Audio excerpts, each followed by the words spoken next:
Can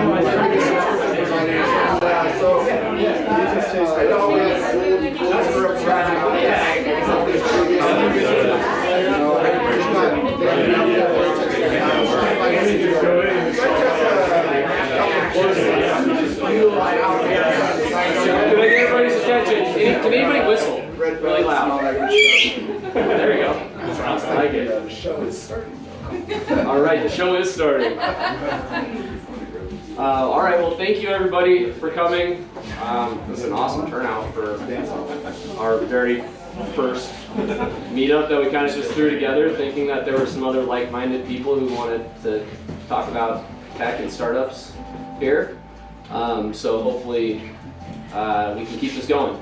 I've got a lot of good ideas for kind of what comes next, but at the very least doing these kind of just monthly happy hours and hopefully being able to bring this community, together even more, especially since everyone, after the last few years, everyone really wants to get out and do stuff. So we'll definitely try to keep this going.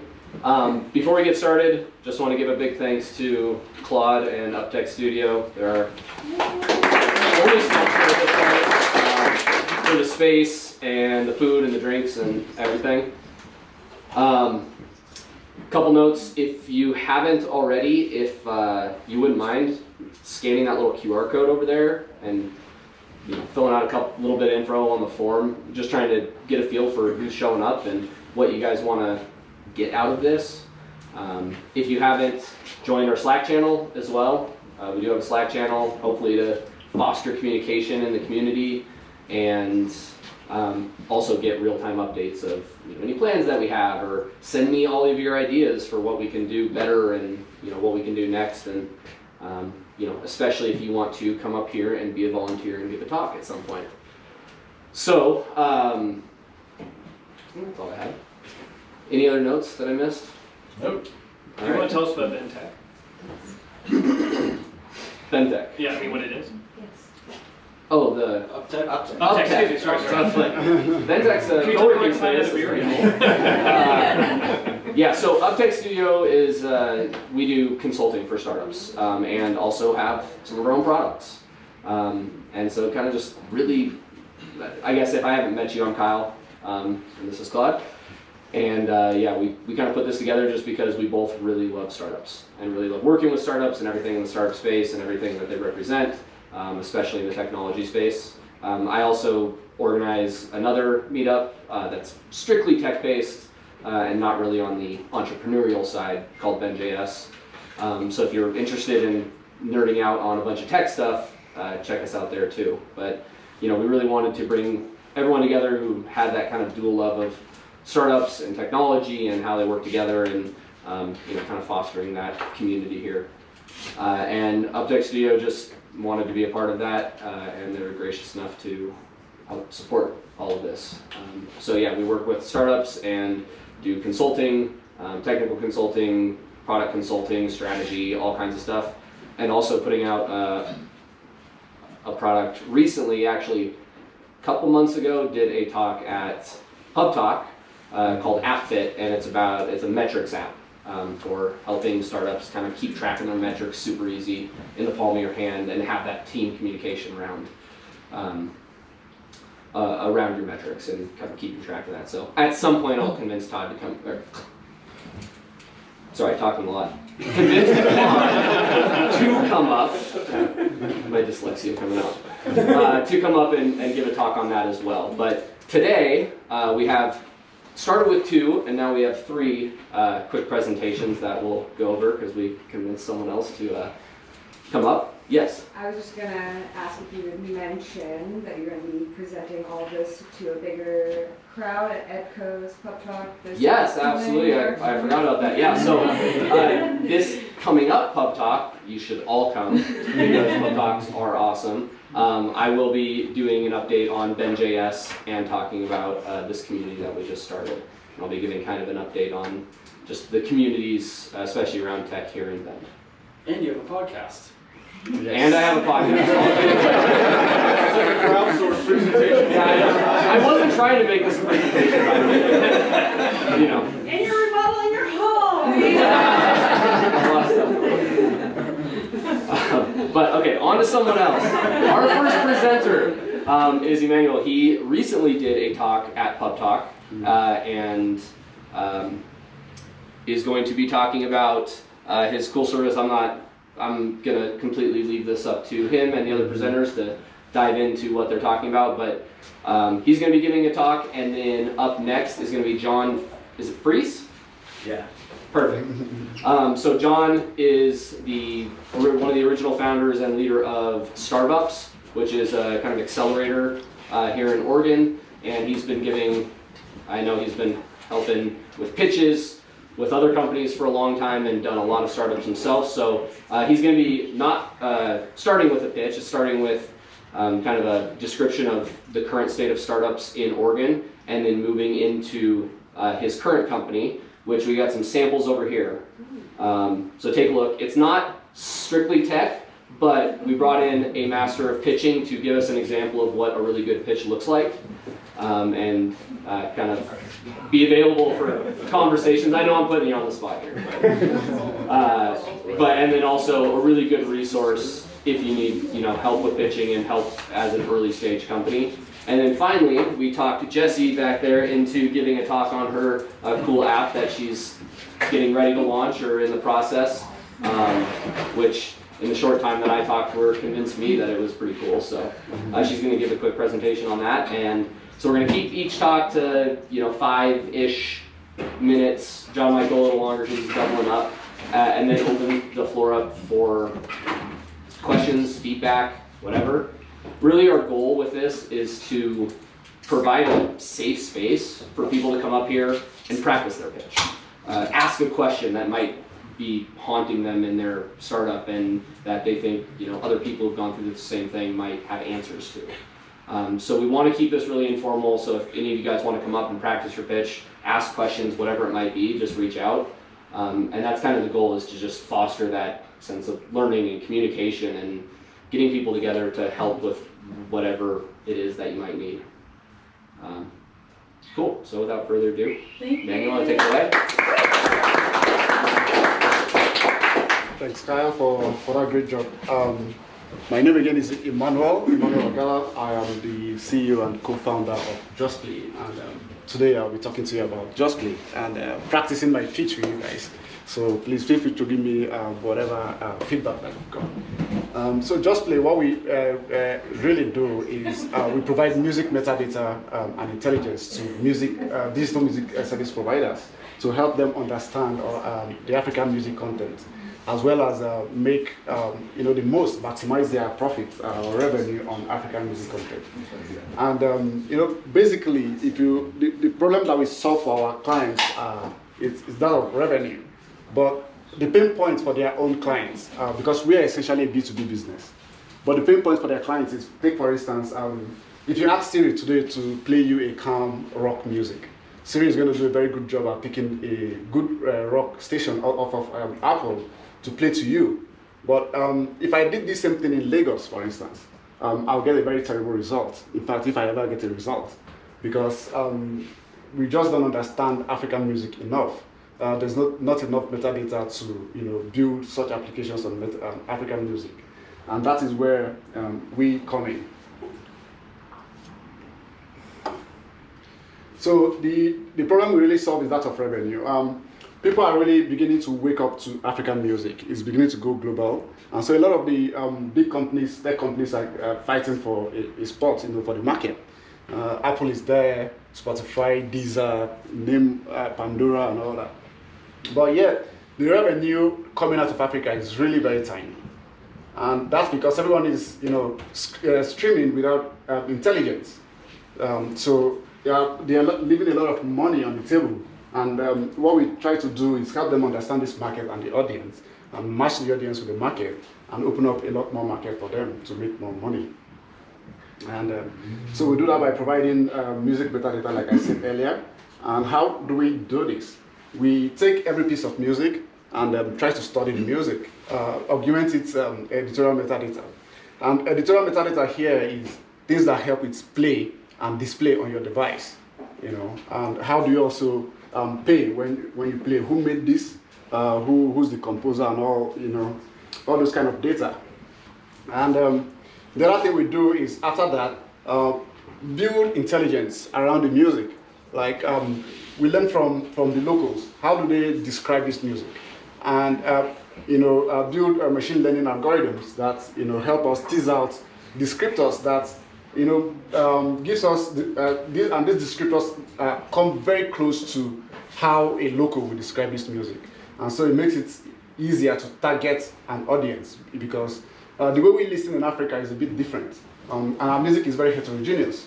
You can cross, say, 10 miles and meet different musical cultures, and all those is what we try to codify into machine-readable codes that can, help us build better applications in the audio sector.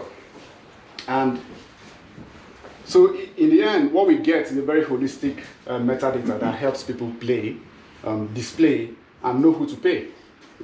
So our clients basically talk to us through APIs. Is that they provide us fingerprints or IDs, or even the actual track, and we provide, we return, the audio signal analysis, or even some of, we're positioning ourselves such that people can also depend on us for recommendations and discovery, so you don't have to do all the heavy lifting of building your own AI models from scratch. So you can just tell us, okay, I am targeting an audience in a specific location, and we can immediately provide you with the tracks to satisfy that audience, depending on their demography or weather or time of the day. And so we are positioning ourselves as the Gracenote of Africa. And for those of us who don't know, Gracenote is also a music metadata and intelligence company. It works out of the US here, but it's a coverage that, and Gracenote is, by the way, is owned by Nielsen. Most of the other digital services in the audio space depend on their depend on their metadata for how they deliver audio and advertising to people in the US. This is Gracenote's coverage area. So as you can see from our charts earlier on, if you looked at the chart and looked at Gracenote's coverage area, there's a bit of correlation between the availability of accurate metadata and the amount of revenue that you can make from a musical region. And so Gracenote, even though it mentions up above that it covers Africa, it doesn't. It does a very poor job at African content, and that is the opportunity we are taking. Africa is still open. India, Asia, and China is also open as well. But we are focusing on the African market and taking that opportunity. And with the coupled with the growth in the local and global demand for African music, we think that this is a very viable opportunity, and then we are putting in all we got to make sure that in future we become like the backbone for anyone building any music application, in the African space. And it's just not us and Gracenote that are in this business. There's also Jackstar, Museo, and the Econest. Jackstar is out of Australia, but does mostly editorial metadata for payments and revenue distribution. Museo was acquired last year by SoundCloud. It came out of South Korea 4 years ago. The Econest was also acquired by Spotify in 2014. And so one other music business that's out there right now, intelligence business, is Cyanide. They work out of Berlin with a focus on European music. So we do the most with a focus on the African music. But the metadata, even though I've been talking a lot about streaming, the metadata that we provide is not just about streaming. The market for it is wide. It goes from streaming all the way to value-added services. One of the earliest wins for Gracenote was if you have a Toyota, sometime back in 2015, you notice that if there was a radio playing in your car could tell, especially if you're in America, your car could tell the artist and also display probably a picture from the artist on your dashboard. And so that was offered by Gracenote to Toyota and as well as Nissan. So the market is actually very, very large. And in terms of traction, in April, we released our first, the alpha version of our metadata API. And thankfully, before we did that, Royalty.io was already waiting. They do royalty management software for record labels. So they're currently testing out our metadata API. A lot of our APIs are also used in the African Music Library. Sorry, excuse me. The African Music Library is an open source space that we are promoting to help catalyze engineering developments around music and Africa.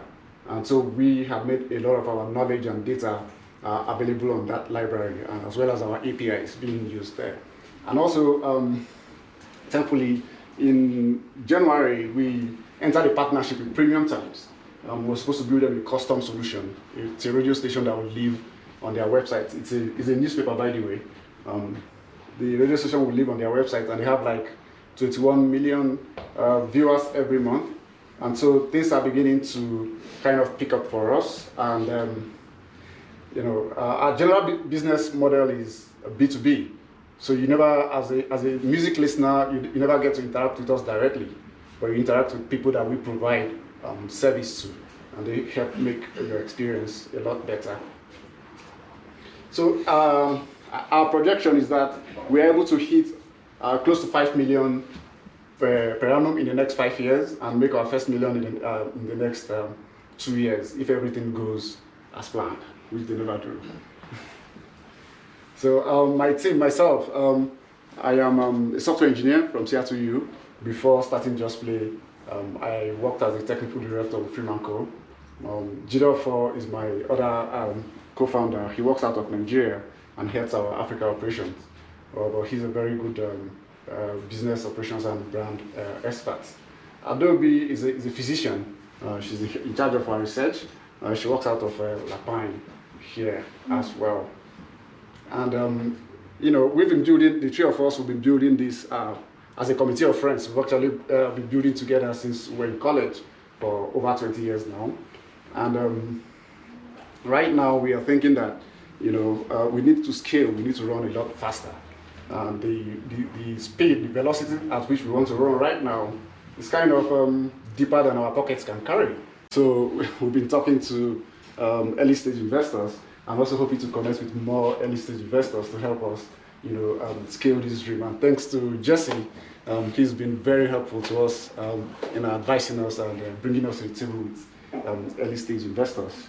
And so we're also looking to connect with other developers in the room, academics, people around music, people that can open, doors for us and bring us to the table with companies that we think would want to use our data. And because everything we do generally is, we take human knowledge and try to build, break it down into ones and zeros. Those ones and zeros are what, any digital application needs to be able to make decisions. Thank you for listening.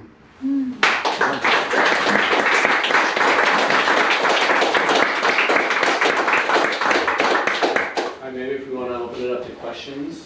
Yeah, sure. Do you have an example API call? So it's just a music file and then like a snippet of the music file and then metadata on that, that's right? So you can call us with a snippet, maybe 10 or 30 seconds, and we fingerprint it, match it against what we have in our database. And if it's there, we return a result to you. But if it's not, what we do is, we analyze that and then return to you.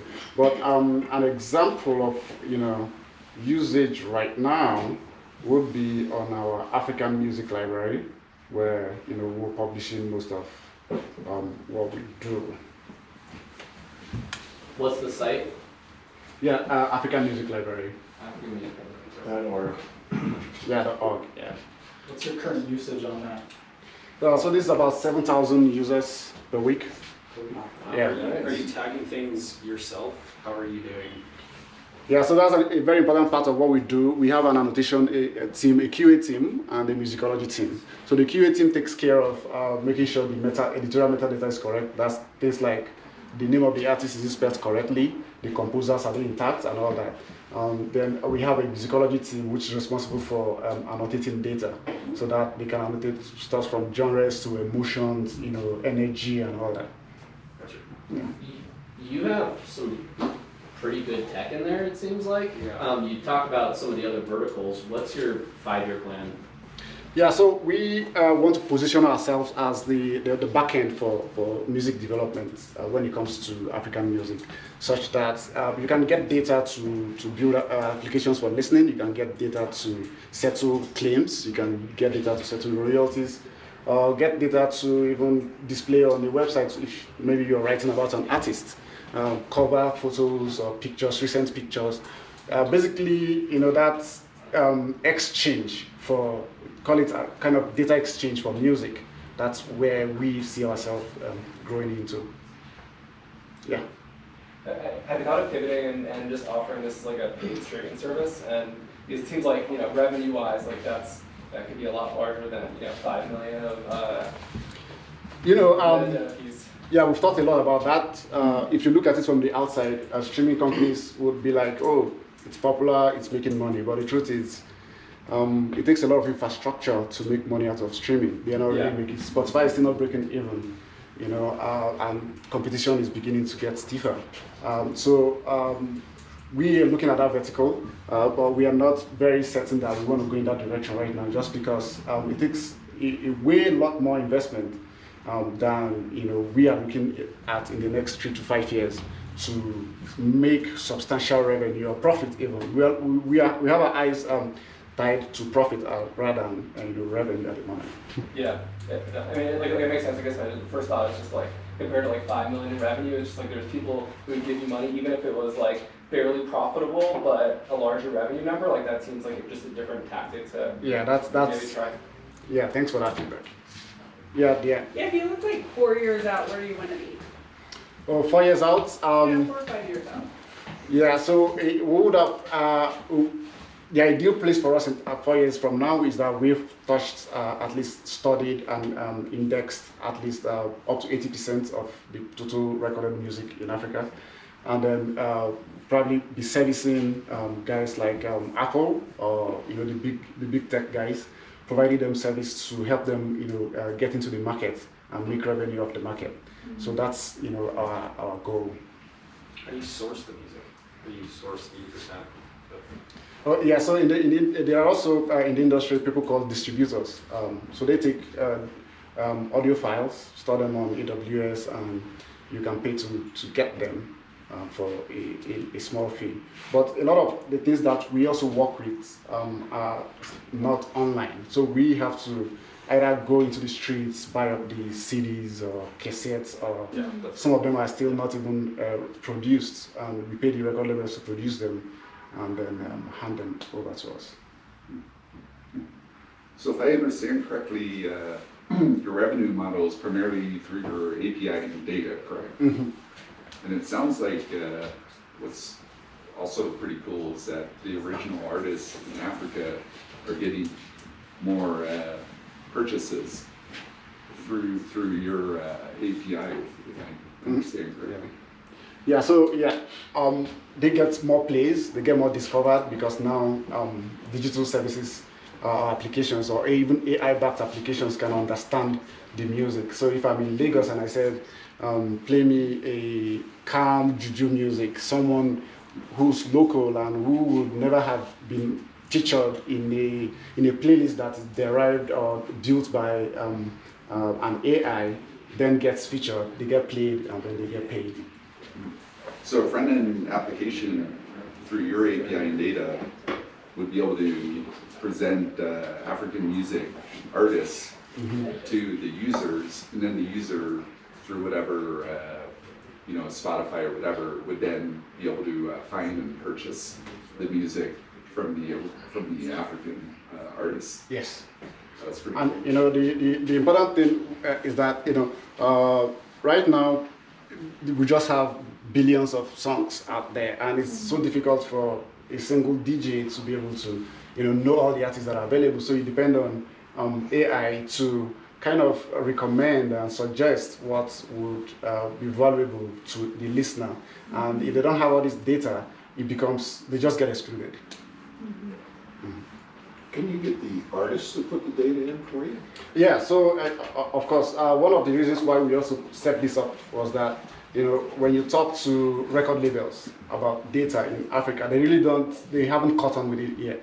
And so they really want things that will give them immediate returns. How much are you going to pay me?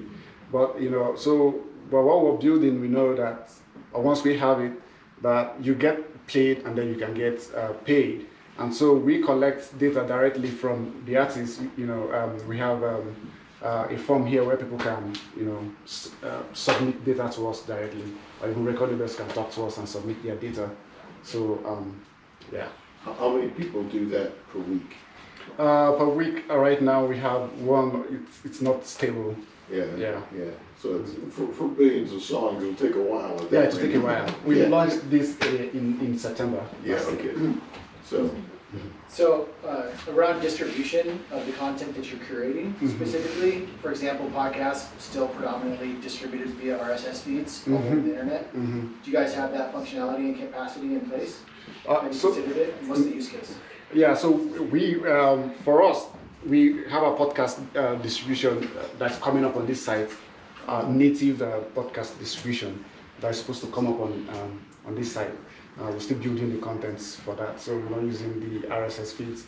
And one other thing that we are considering to cover that most people do not right now is comedy. There's a lot of comedy that's being played and aired, and they're just sitting, but people really want to listen to them. And so those kind of stuff we want to be able to offer them also directly via APIs that people can integrate into their applications. Yeah, just thinking about how much easier RSS feeds are for marketers and distribution people, right, on the marketing front versus a developer that has to integrate with an API. Yeah, that's a very good question. It depends on also the team and the technology behind whatever you're building. I for one wouldn't go to an RSS feed for data. I'll most likely use a REST API, for instance, to integrate. So RSS feed is kind of getting phased off.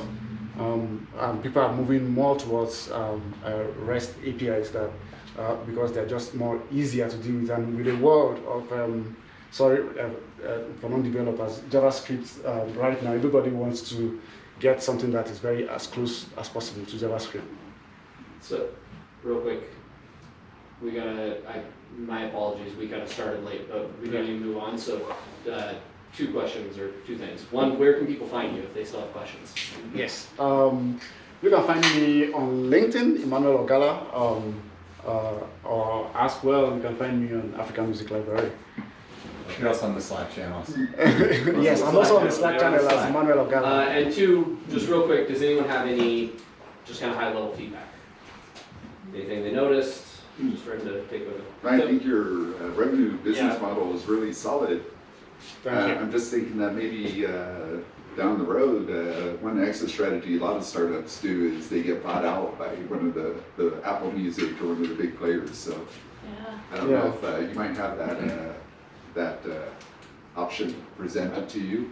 Yeah, it's happened a lot in the business. Most of the companies that came up before us got bought up by, because this is intelligence. Once you take it in, you own that intelligence 100%, and then you can make your mileage on that. Then you can retire. Buy a huge house in Bend. No, I can't afford Bend, no matter how much I make. So thank you guys. Thanks, Kyle.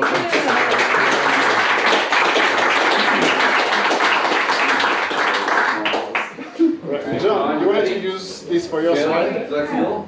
Yeah, sure. Oh, browser. Yeah, sure. Yeah, hey, while John is setting up, Dan and Nicole had a great idea.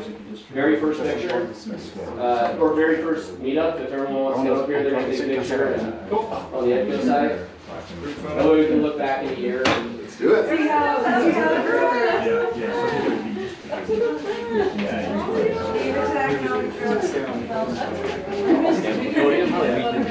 Come on up. Okay. Oh, shoot. Thank you. My only have life.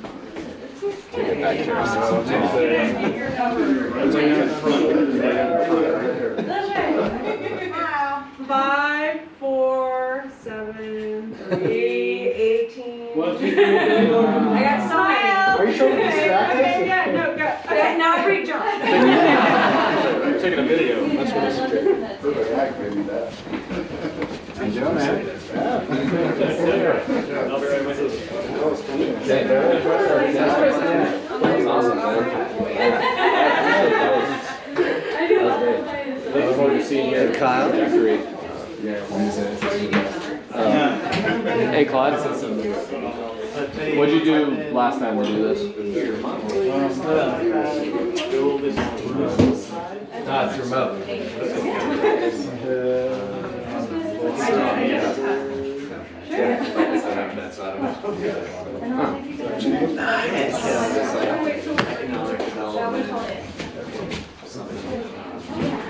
everybody, how's it going? I'm John.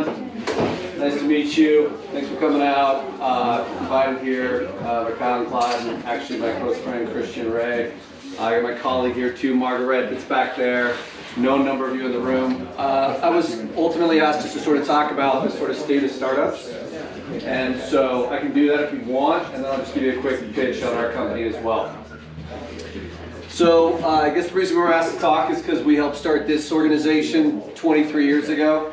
Not dissimilar to tonight. 13 of us got together, men and women, all forms of industry, and talked about starting the first accelerator in Oregon.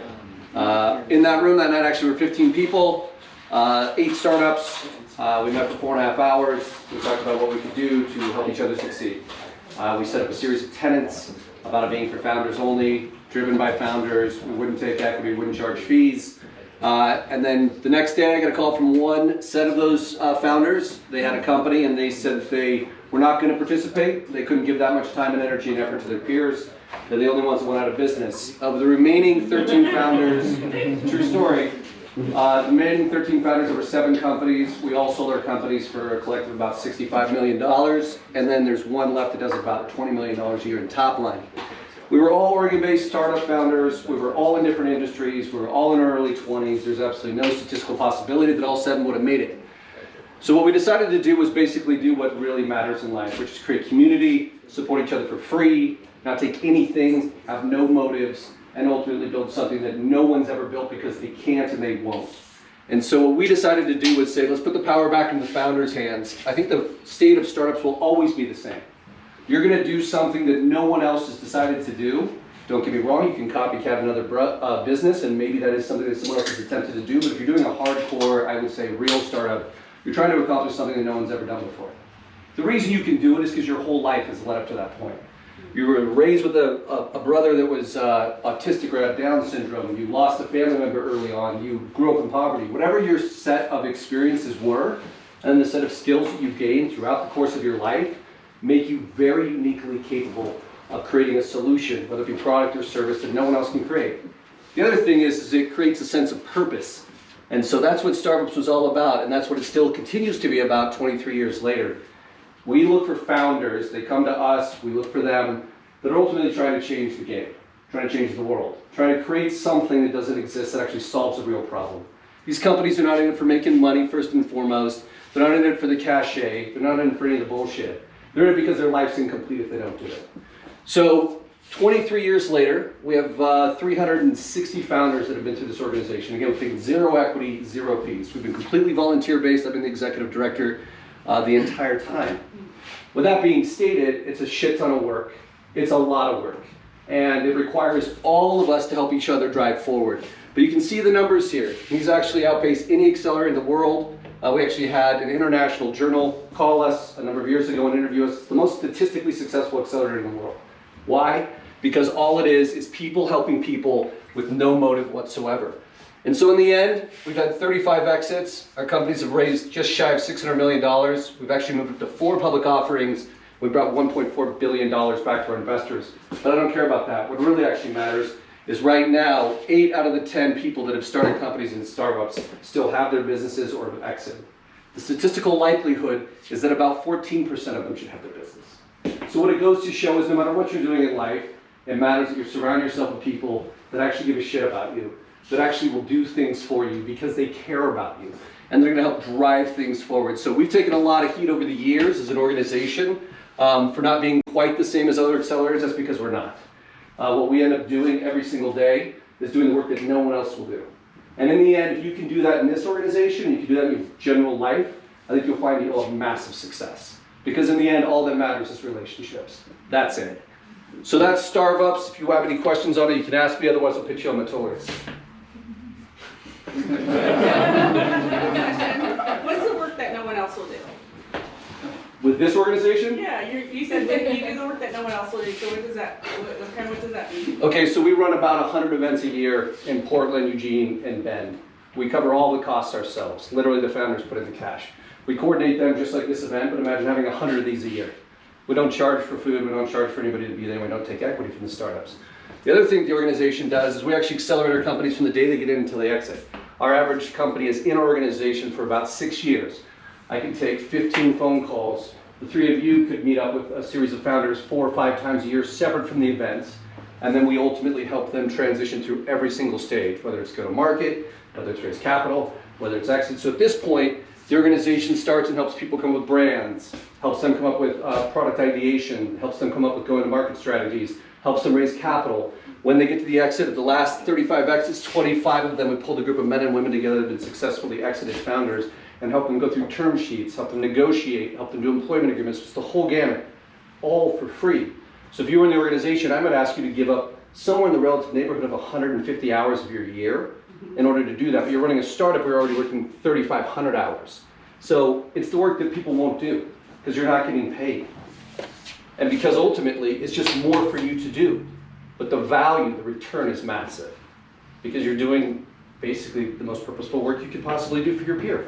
And you're a nonprofit? Yeah. Oh, that's awesome. Congrats to you. Well, That's I'm going to amazing. die probably in a year, so. I have a question. Yeah. I have a question. This seems like a lot of work and takes a lot of resources. So how do you fund that? All volunteers. And how do we fund it? Yes. For a while, we had exclusive strategic partners before the pandemic hit that would kick in $1,500, $3,000 a year to have their logo on our website. And they're amazing companies and organizations, and they would just give us that cash. We'd use it to offset the event costs. But the real way it's being funded is once we exit, our founders give money back to the nonprofit to help fund it going forward. So my brother and I did it at our exit. A number of others have as well. They don't have to. It's not required. It's just an option if they want to do it. All it really pays for is food and web services. Awesome. So Awesome. It's a lot of food. it's a lot of food. All right, you want to show us? Sure. So the company that we're doing right now, everyone that's one of the founders of StarveUps always has to have their own startup as well. If you successfully exit, you automatically get back in. So this is our current company, Metolius Hemp Company. It's our 5th startup. This was started by a group of colleagues and friends and family, and we started it 2.5 years ago.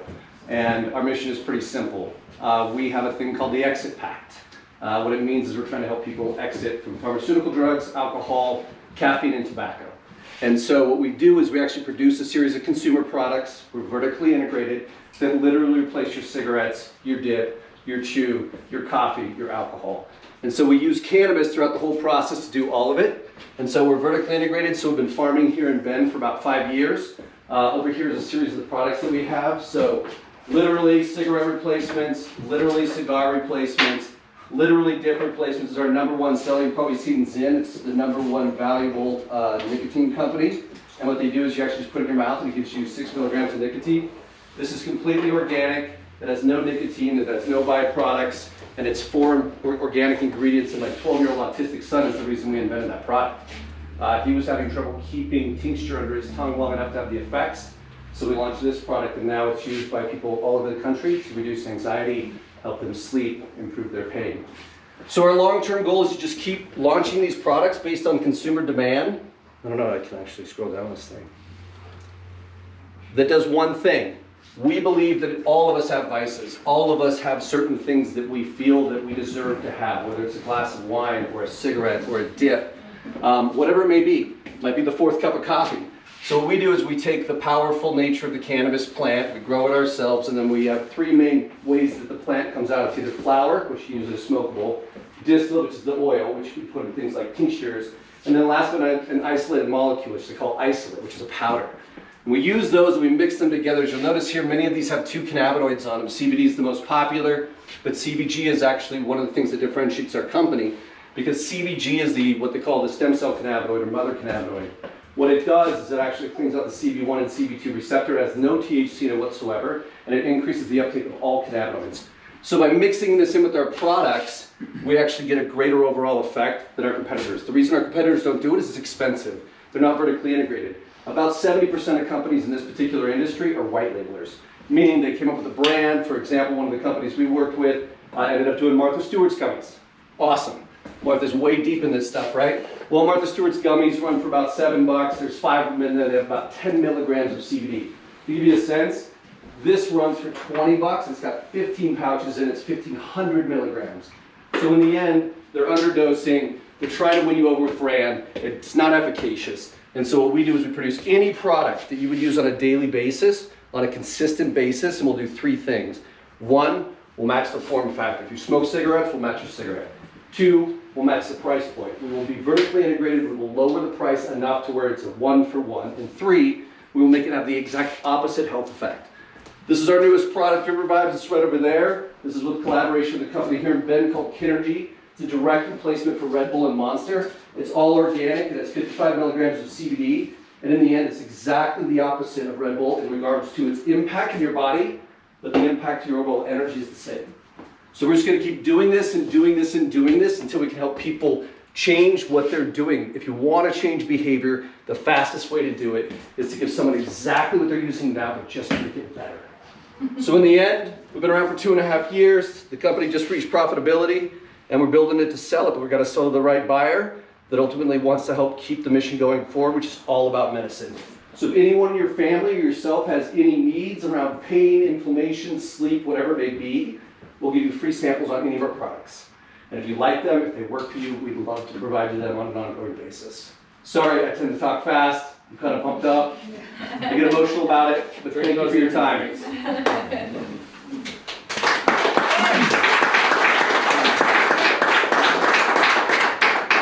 Please don't replace my view. Yeah, well, we might make one that's not have alcohol in it, but yeah.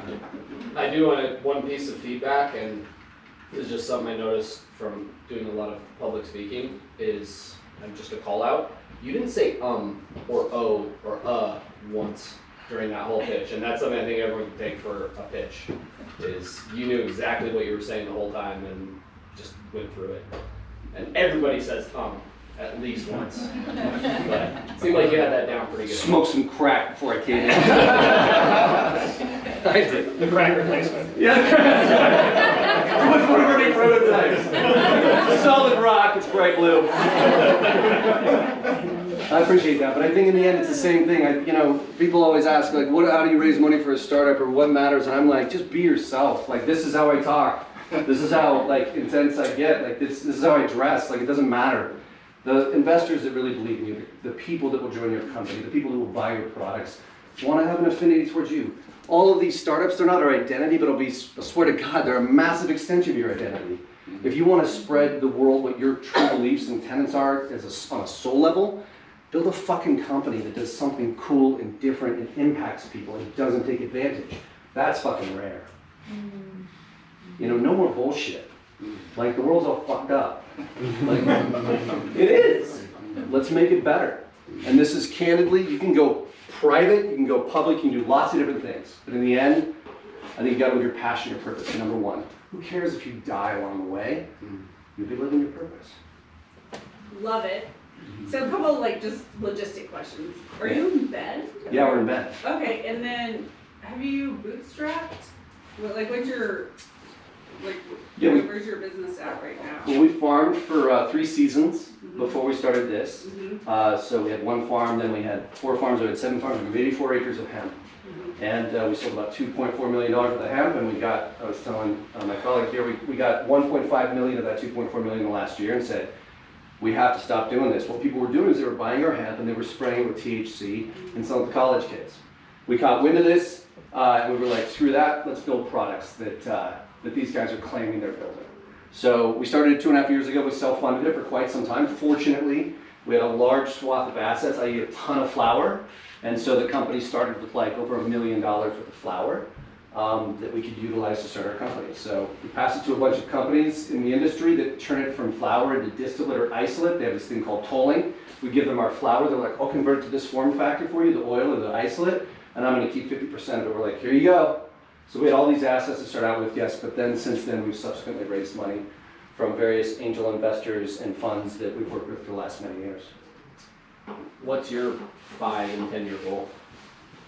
We'll definitely exit, I believe. We're in discussions right now with a company that wants to pick us up out of California. It's a great company.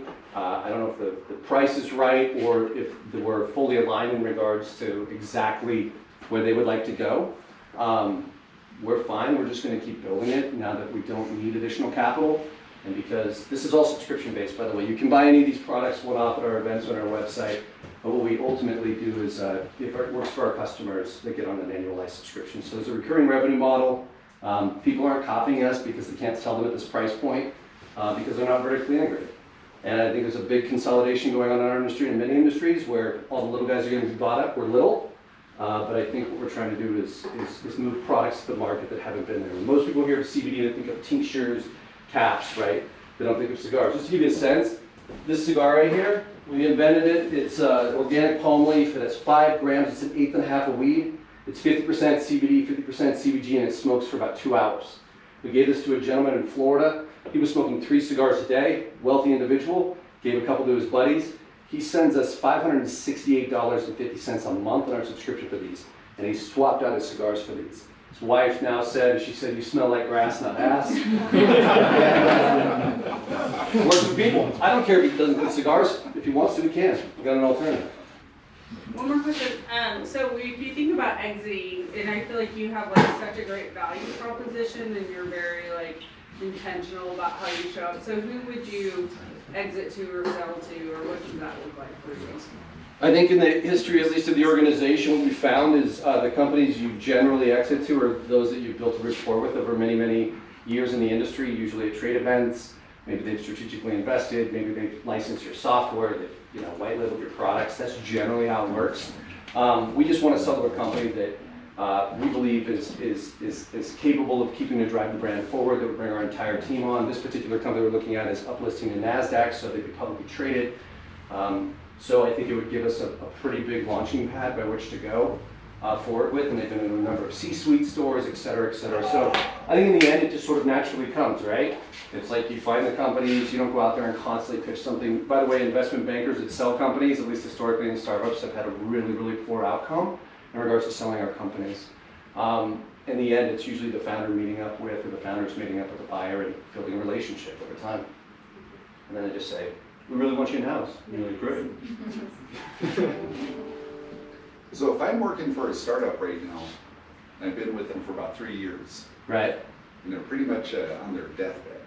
Yes. They're out of money. I'm putting in a few hours a week for free. Right. I think the product, you got the product out there, it's rock solid. Just can't get clients and the revenue model coming in. Yeah. Would you be the person I want to talk to? God, sounds like an amazing opportunity.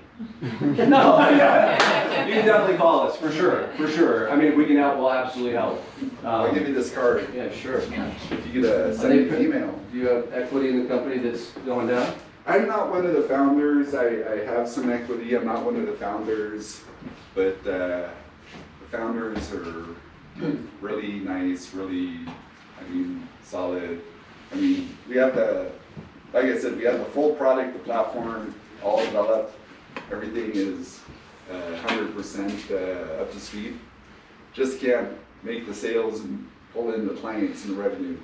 So if you go to the website, you'll see what the product is. It's basically a product so that any service provider, whether it's a dentist, medical, auto mechanic, they're still using the old style method of to fill in their open appointment slots. Mm-hmm. You know, they call the phone number, they go through their list of patients or whatever.